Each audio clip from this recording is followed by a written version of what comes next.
Yo, salut Java et bienvenue dans cette nouvelle vidéo, cette nouvelle lecture galactique dans laquelle cette fois-ci on parle de Dark Vador, tome 1, donc en entier c'est Star Wars Dark Vador, voilà, le titre est dit, le titre est là, le titre est précis sur ce qu'on en veut, je vais relire son deck à la cam quelque peu, voilà.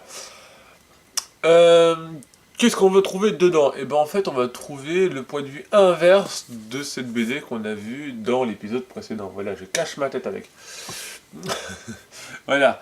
Ici on veut trouver quoi? Déjà, on va trouver Kieron Gillen, si je le prononce bien, à la scénarisation.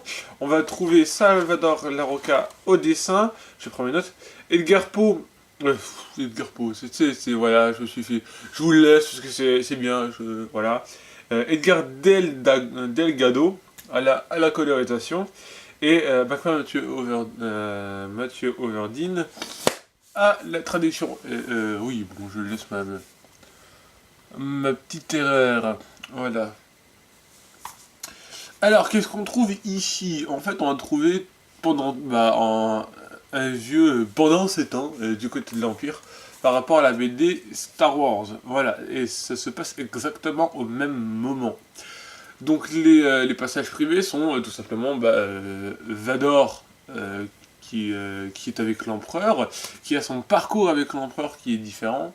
Notamment, on va apprendre que l'empereur n'a pas vraiment confiance en Vador, puisqu'il a des roues de secours. C'est-à-dire que il a préparé des personnes qu'il a modifiées d'une façon ou d'une autre pour remplacer Vador en cas de besoin. Tout simplement, hein, voilà, c'est clair, net et précis, et Vador a comme épreuve de les éliminer. Voilà. Donc on a pas mal de choses, qu'est-ce que, par exemple, oui, on a littéralement un... je cherche le nom, excusez-moi. Oui, un Moncal, voilà, mais à la sauce Grievous. C'est-à-dire que vous avez la tête du Moncal sur un corps mécanique qui possède qu'un sabre laser. Voilà. Pourquoi pas, après tout, c'était une bonne idée de la part de Palpatine, donc le refaire, c'est pas forcément idiot. On va avoir des frères et sœurs qui ne possèdent pas la force, enfin, forcément qu'ils la possèdent en fait, mais ils ne la maîtrisent pas. Mais ils se battent au sabre laser, et pour compenser le manque de pouvoir de force, il va y avoir de la mécanique et de la technologie qui va permettre de recréer quelque peu ces pouvoirs. Et au niveau de la partie commune avec la BD, la BD Star Wars, je vous dis pas les autres, il y en a plein d'autres, des petits personnages qui sont là pour remplacer Vador en cas de besoin, mais bon, je vous en dis deux qui sont vraiment intéressants. Maintenant, je peux vous dire le reste, hein, sinon je spoil trop après. Veuillez m'excuser. Alors, qu'est-ce qu'on a? On a dans la partie commune le point de vue de l'Empire. C'est-à-dire que, je vous ai dit, dans la BD Star Wars, on a une première mission contre l'Empire.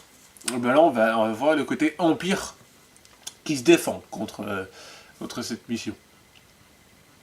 Et ensuite, on va avoir tout simplement Dark Vador qui commence à comprendre qu'il a un fils. Voilà. Il commence à comprendre qu'il a un fils. Mais alors qui c'est? Voilà, pour l'instant il n'en sait strictement rien. Là, il n'a même pas la confirmation qu'il a un fils, il a juste le doute d'avoir un fils. Voilà. C'est ça, la partie privée, entre guillemets, de cette BD. Bon, après, je peux légèrement oublier certaines choses, parce que c'est vrai, la BD date de 2015 et je l'avais lu à l'époque, hein, donc voilà. C'est un peu ça aussi. Voilà, voilà. Sur ce, moi je vous laisse, je vous dis prenez soin de vous, n'oubliez pas que la force de notre soit avec vous, et dans l'épisode prochain, on va parler de ceci, Dark Vador tome 2. Voilà. Bye bye.